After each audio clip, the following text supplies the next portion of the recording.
আসসালামু আলাইকুম।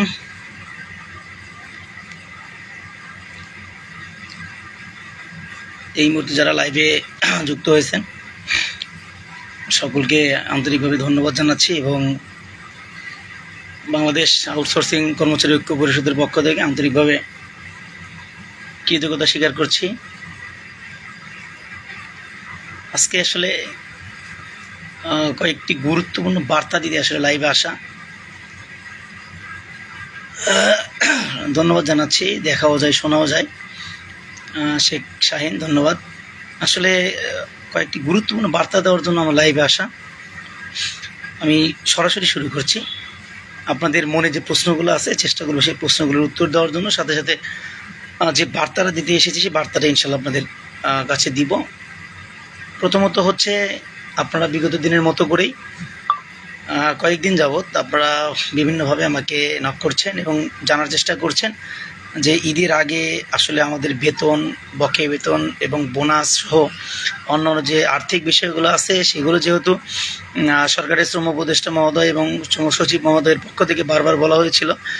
প্রথমে তো বলা হয়েছিল 20 তারিখের মধ্যে, অর্থাৎ 20 রমজানের মধ্যে, এবং পরবর্তীতে বলা হয়েছে 27 তারিখের মধ্যে সমস্ত দেনা পাওনা আসলে পরিশোধ করার জন্য শ্রম মন্ত্রণালয় থেকে বলা হয়েছে। শ্রম সচিব মহোদয় বলেছেন, শ্রম উপদেষ্টা মহোদয় বলেছেন। তা আমরা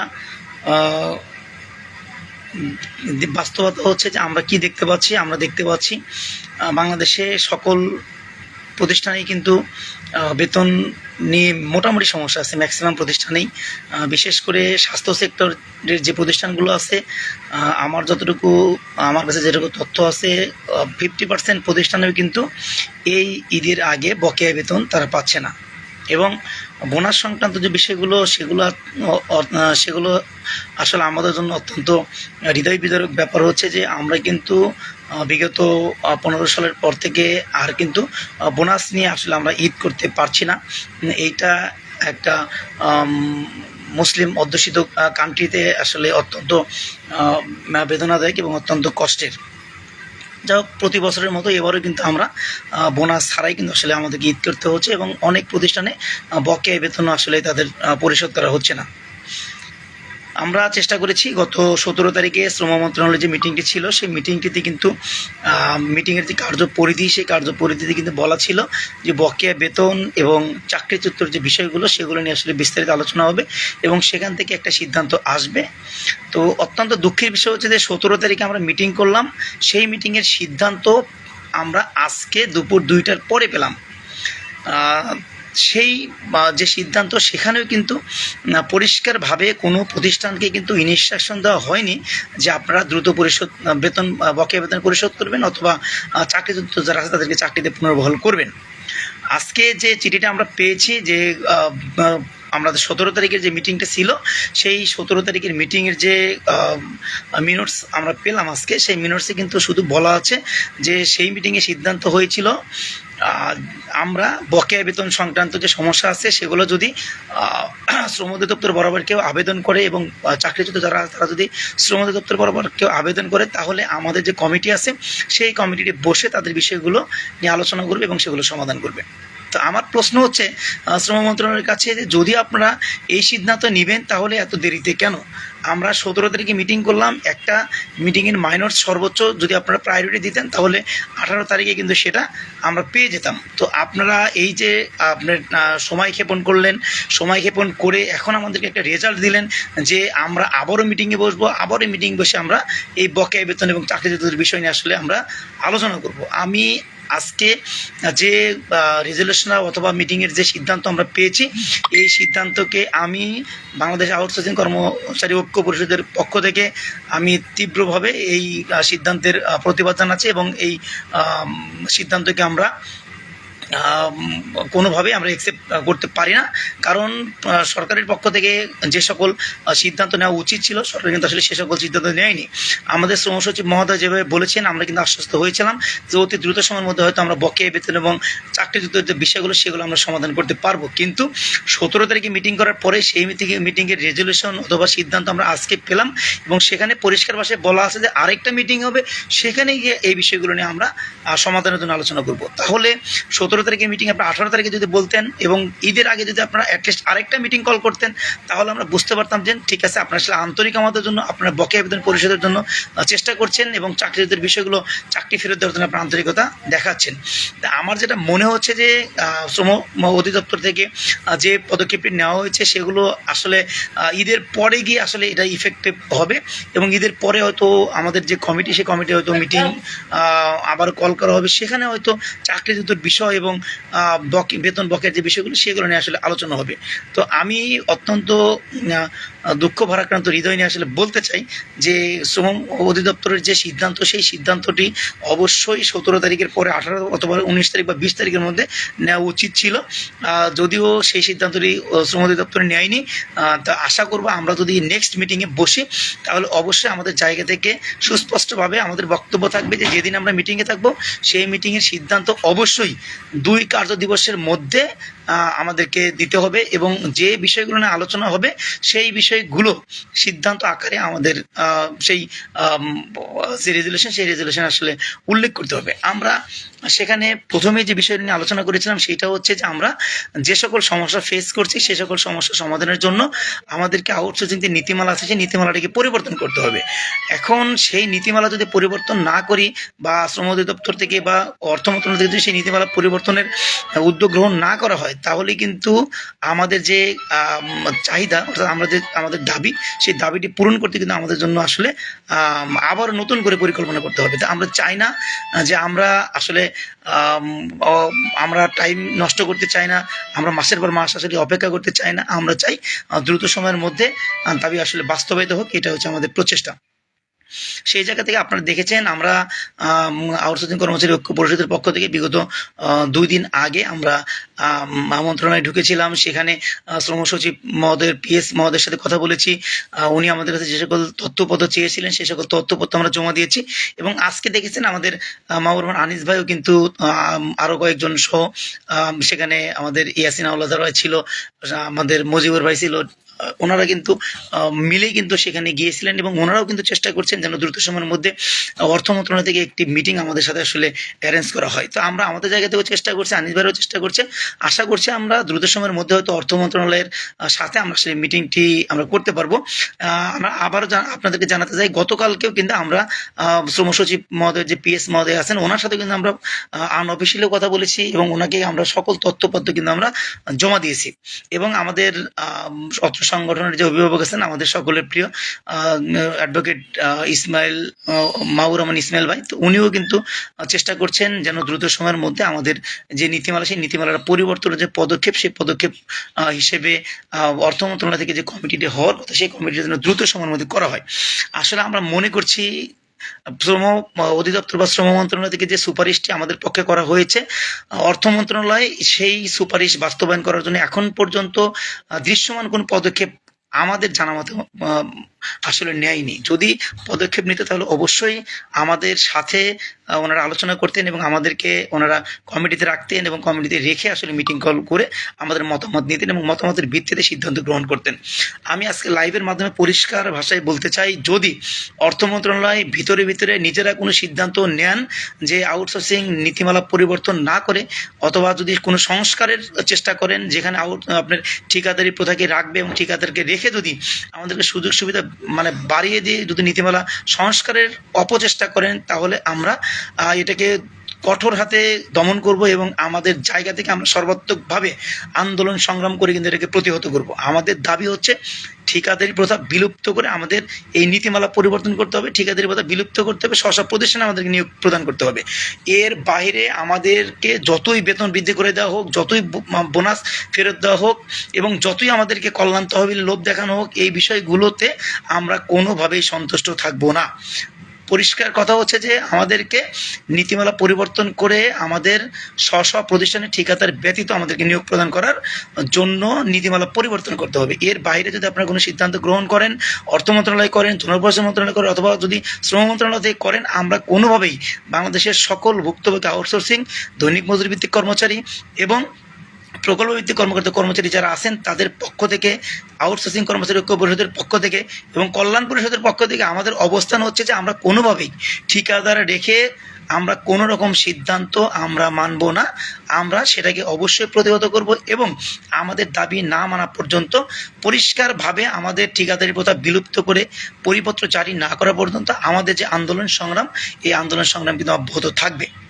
তো আপনাদের প্রতি আমার উদাত্ত আহ্বান হচ্ছে যে আপনারা যে প্রতিষ্ঠানে বেতন আসলে পাননি, আপনাদের প্রতি নির্দেশনা হচ্ছে আপনারা নিজ নিজ প্রতিষ্ঠানে সংঘবদ্ধ হওয়ার চেষ্টা করুন এবং ওই প্রতিষ্ঠানের যে ম্যানেজমেন্ট আছে তাদের উপরে আপনারা আলোচনা করুন বা প্রেশার ক্রিয়েট করার চেষ্টা করুন যেন তারা মন্ত্রণালয়গুলোতে যোগাযোগ করে অথবা ঠিকাদারি প্রতিষ্ঠানগুলোকে চাপ ক্রিয়েট করে আপনাদের বেতনগুলো পরিশোধের জন্য উদ্যোগ গ্রহণ করেন। এবং আপনাদের প্রতি আমার মেসেজ হচ্ছে যে আপনারা যারা বেতন বকেয়া সংক্রান্ত জটিলতায় আছেন, আপনাদের জন্য কিন্তু শ্রম মন্ত্রণালয়ের যে কমিটি হয়েছে সেই কমিটিতে আমরা যদিও আছি, আমরা সেখানে হয়তো আপনাদের আবেদনের পরে যে মিটিংটা হবে সেখানে হয়তো আমাদের যুক্তিতর্ক উপস্থাপন করে আপনাদের সমস্যাগুলো সমাধান করব। কিন্তু আপনাদেরকে আগেও বলেছি, আজকেও বলছি, আপনারা আপনাদের বেতন প্রক্রিয়া সংক্রান্ত চাকরিচ্যুতর বিষয়গুলো উল্লেখ করে আপনারা আমাদের সাথে যোগাযোগ করে আবেদন যেভাবে করা লাগে আমরা আপনাদেরকে সার্বিক সহযোগিতা করব। আপনারা সেই আবেদনগুলো দ্রুত সময়ের মধ্যে শ্রম অধিদপ্তর বরাবর আপনারা পৌঁছে দেবেন আমাদের মাধ্যমে।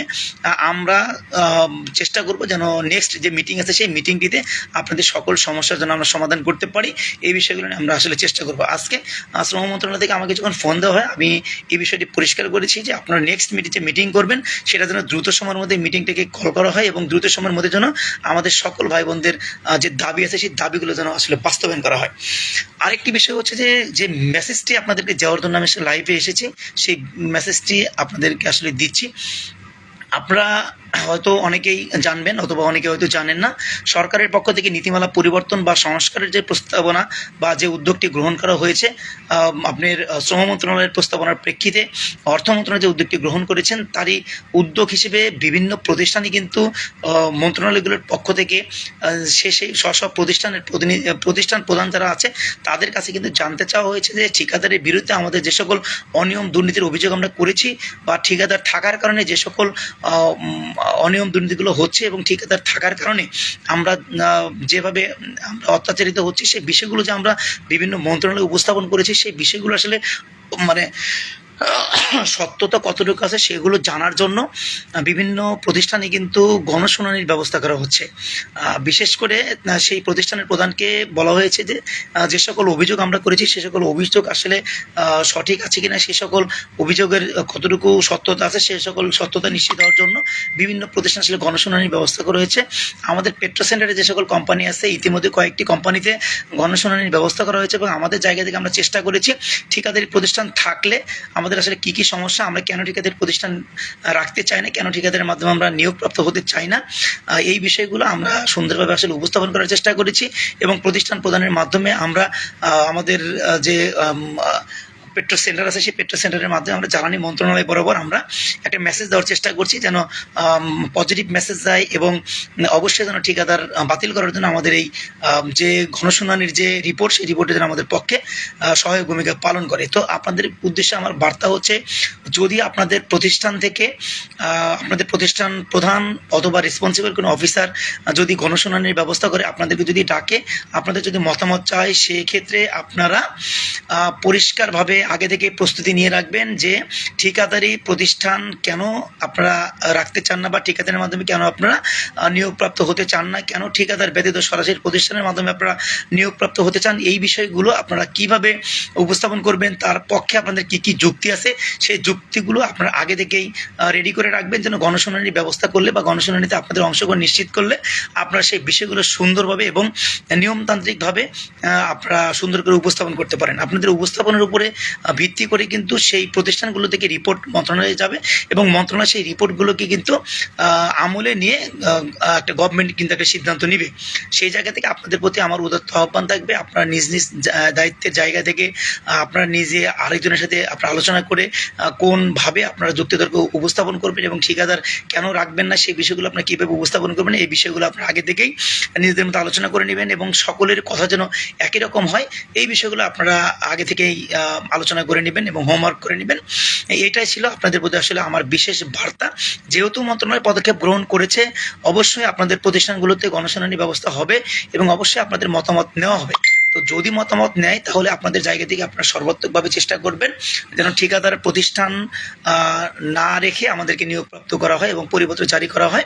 এই বিষয়গুলোর সপক্ষে আপনার যুক্তিতর্ক উপস্থাপন করার জন্য সর্বাত্মকভাবে আপনারা চেষ্টা করবেন এবং আমাদের জায়গা থেকে আমরা সর্বাত্মকভাবে চেষ্টা করছি যেন দ্রুত সময়ের মধ্যে নীতিমালা পরিবর্তন করা হয়। আপনাদের প্রতি আরেকটি বার্তা হচ্ছে যে আমরা কিন্তু বিভিন্নভাবে চেষ্টা করছি, আমাদের কিন্তু একটা লিমিটেশন আছে, অর্থাৎ আমরা কিন্তু পাওয়ারফুল এমন কোনো ব্যক্তি না যে আমরা চাইলেই যে কোনো মুহূর্তে অর্থ মন্ত্রণালয়ের সাথে মিটিং করতে পারি, অথবা আমরা চাইলেই যে কোনো মুহূর্তে যে কোনো মন্ত্রণালয়কে কোনো কাজ করতে বাধ্য করাতে পারি। আমাদের কিন্তু এই ক্ষমতা কিন্তু আসলে আমাদের নাই। আমাদের ক্ষমতা হচ্ছে যে আমরা ভুক্তভোগী মানুষ, এই ভুক্তভোগী মানুষগুলিকে আমরা একত্রিত করে আমরা রাজপথে অবস্থান নিয়ে সরকারকে একটা জানান দিতে পারি যে আমরা এই দাবি করছি এবং এই দাবির সপক্ষে আমাদের এতগুলো মানুষ আসলে সম্পৃক্ত আছে। তো আমরা আপনাদেরকে বিনীত অনুরোধ করব যে আপনাদের জায়গা থেকে আপনারা সর্বাত্মকভাবে প্রস্তুতি গ্রহণ করে রাখবেন। শ্রমিকদের শক্তি, তাদের একতা, আমরা একতাবদ্ধ থাকবো। একতাবদ্ধ থেকে আমরা রাজপথে অবস্থান নিয়ে সরকারকে বোঝানোর চেষ্টা করব, জানানোর চেষ্টা করব যে এই নীতিমালাকে পরিবর্তন করতে হবে। পরিবর্তন না করলে এই হাজার হাজার বা লক্ষ লক্ষ যে মানুষগুলো আছে এই মানুষগুলো আসলে খুশি থাকবে না এবং তাদের দাবি আদায় না হওয়া পর্যন্ত আসলে ঘরে ফিরবে না। তো আমরা যেমনিভাবে 17 তারিখে শ্রম অধিদপ্তরের সামনে আমরা 2 থেকে 3 হাজার মানুষ হয়েছিলাম, আমরা যদি ওই দিন 10 থেকে 15 হাজার বা 20 হাজার মানুষ হতে পারতাম তাহলে কিন্তু আমাদের পক্ষে রেজাল্ট আসা পসিবিলিটি তৈরি হতো। তো আমরা আপনাদেরকে অনুরোধ করব আপনাদের জায়গা থেকে আমরা নেক্সট টাইমে যখনই কোনো বৃহত্তর কর্মসূচি ঘোষণা করি আপনাদের সকল প্রতিষ্ঠান থেকে আপনারা সর্বাত্মকভাবে আপনারা আমাদের সাথে আন্দোলনে অংশগ্রহণ করে আমাদের যে দাবি, আমরা যে দাবিতে আন্দোলন করছি সেই দাবিটি বাস্তবায়নের জন্য আমাদের হাতকে শক্তিশালী করবেন, সর্বাত্মকভাবে আমাদেরকে সহযোগিতা করবেন। আসলে একটা বিষয় হচ্ছে যে আপনারা অনেকেই ঘরে বসে রেজাল্ট জানতে চান এবং অনেকেই দেখি যে ফেসবুক পোস্ট করলে বিভিন্ন রকমভাবে নেগেটিভ কমেন্টস করেন। আপনাদেরকে জানিয়ে দিতে চাই যারা লাইভটি দেখছেন, আমরা কিন্তু জানি এবং আমরা কিন্তু বুঝি যারাই এই ঠিকাদারি প্রথার পক্ষে আছেন তারাই কিন্তু এরকম নেগেটিভ মন্তব্য করেন এবং আমাদের আন্দোলন সংগ্রামকে বিতর্কিত করার জন্য কিন্তু আপনারা বিভিন্নভাবে ষড়যন্ত্র করেন। তো আপনাদের উদ্দেশ্যে বলতে চাই আপনারা যদি এরকম ষড়যন্ত্র করেন এবং একজন আউটসোর্সিং কর্মচারী বা দৈনিক মজুরি ভিত্তিক কর্মচারী অথবা প্রকল্প ভিত্তিক কর্মচারীদের দাবি আদায়কে যদি আপনি নস্যাৎ করার ঘৃণ্য অপচেষ্টা করেন তাহলে কিন্তু এই জাতি আপনাদেরকে কোনোভাবেই ক্ষমা করবে না। অতএব আপনারা আপনাদের জায়গা থেকে আপনারা সতর্ক হয়ে যাবেন এবং আজকের পর থেকে আশা করব যে আপনারা কোনো ষড়যন্ত্রে আপনারা অংশগ্রহণ করবেন না এবং কোনো রকম ষড়যন্ত্র করবেন না। যদি আপনারা ষড়যন্ত্র করেন তাহলে কিন্তু আমাদের যে সংগঠন আছে সেই সংগঠনের পক্ষ থেকে আমরা আমাদের সাংগঠনিক যে প্রক্রিয়া, আইনগত যে প্রক্রিয়া সেই প্রক্রিয়ার মাধ্যমে কিন্তু আমরা এটার আসলে যা দাঁত ভাঙা আসলে জবাব দেবো। আমরা আমাদের পিছনে সারা বাংলাদেশের সকল ভুক্তভোগী আউটসোর্সিং দৈনিক মজুরি এবং প্রকল্পভিত্তিক ভাই বোনেরা আছেন, এটাই কিন্তু আমাদের আসলে মূল শক্তি। তো আপনাদেরকে অনুরোধ করব আপনারা যারা লাইভটি দেখলেন বা শুনলেন লাইভটিকে শেয়ার করে দেওয়ার জন্য, যেন পরবর্তীতে এই লাইভটি অনেকে দেখার সুযোগ পান এবং প্রত্যেকটা মানুষ যেন লাইভটি শুনে আমার যে বার্তাগুলো আছে সেই বার্তাগুলো যেন বুঝতে পারেন, বুঝে যেন তারা পদক্ষেপ গ্রহণ করতে পারেন। আসলে আজকের এতটুকুই আসলে আপনাদের প্রতি বার্তা দেওয়ার ছিল। আমি পরিষ্কার বার্তা হয়তো দিতে পেরেছি।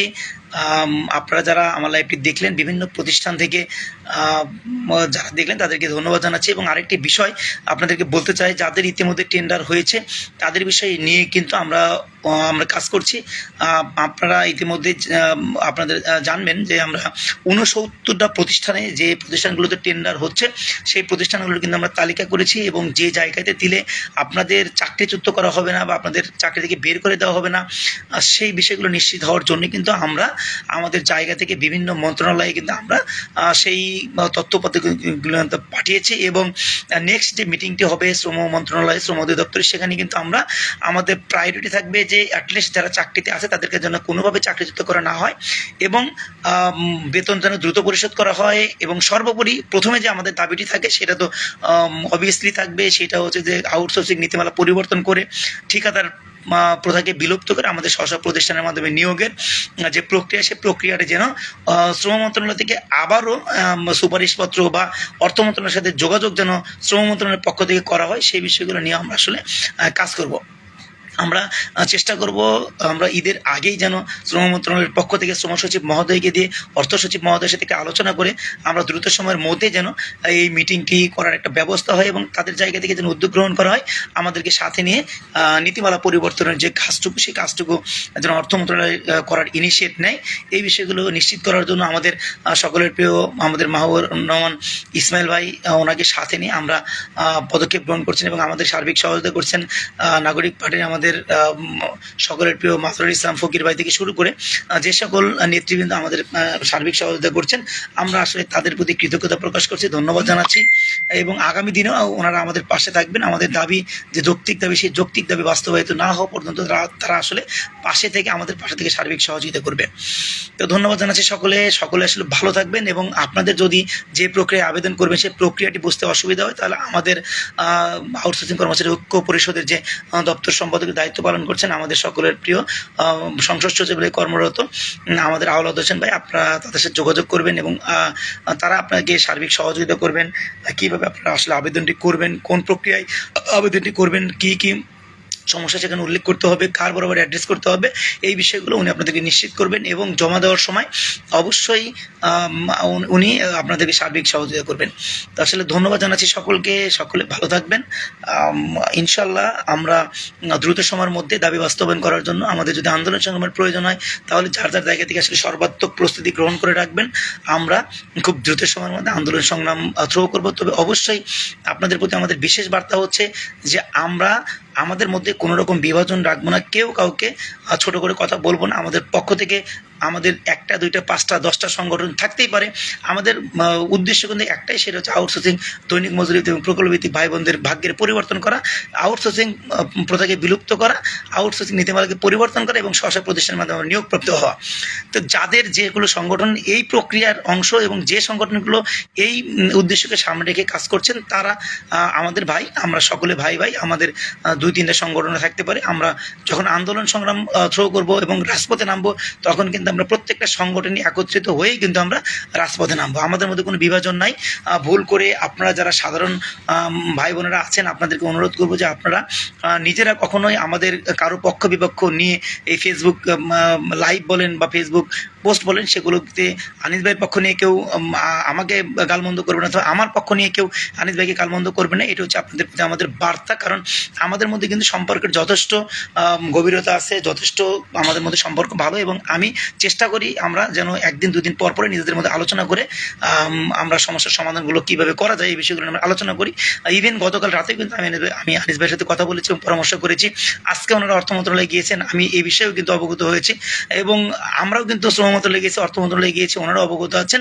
তা আমরা কিন্তু সব জায়গা থেকেই আমরা চেষ্টা করছি মানুষের ভাগ্য পরিবর্তন করার জন্য আসলে সর্বাত্মকভাবে আমরা প্রচেষ্টাকে অব্যাহত রেখেছি। তো আপনারা আসলে আমাদের জন্য দোয়া করবেন এবং আমাদের জন্য আমাদের পাশে থাকবেন, সার্বিক সহযোগিতা করবেন, আমাদেরকে বিতর্কিত করার চেষ্টা করবেন না। মনে রাখবেন, যারা আমাদেরকে বিতর্কিত করে তাদের মূল উদ্দেশ্য হচ্ছে আমাদেরকে আন্দোলন সংগ্রাম থেকে পিছিয়ে রাখা এবং তারা অবশ্যই কোনো না কোনোভাবে তারা ভাইস্ট হয়ে গেছে এবং কোনো না কোনোভাবে তারা ম্যানেজ হয়েই কিন্তু আমাদেরকে বিতর্কিত করার চেষ্টা করে।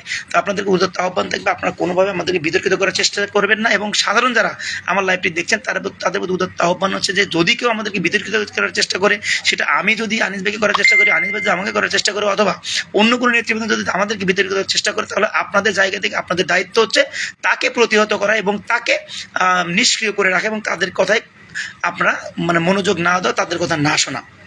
তো ধন্যবাদ জানাচ্ছি সকলেই ভালো থাকবেন। যারা লাইভটি দেখছেন, আবার আপনাদের প্রতি অনুরোধ থাকবে যে লাইভটিকে শেয়ার করে দেখবেন, যেন লাইভকে শেয়ার করে দিবেন, যেন পরবর্তীতে সবাই লাইভটি দেখার এবং শোনার সুযোগ পায় এবং আমার বার্তাগুলো তাদের কাছে পৌঁছায়। ধন্যবাদ জানাচ্ছি সকলে ভালো থাকবেন। আসসালামু আলাইকুম।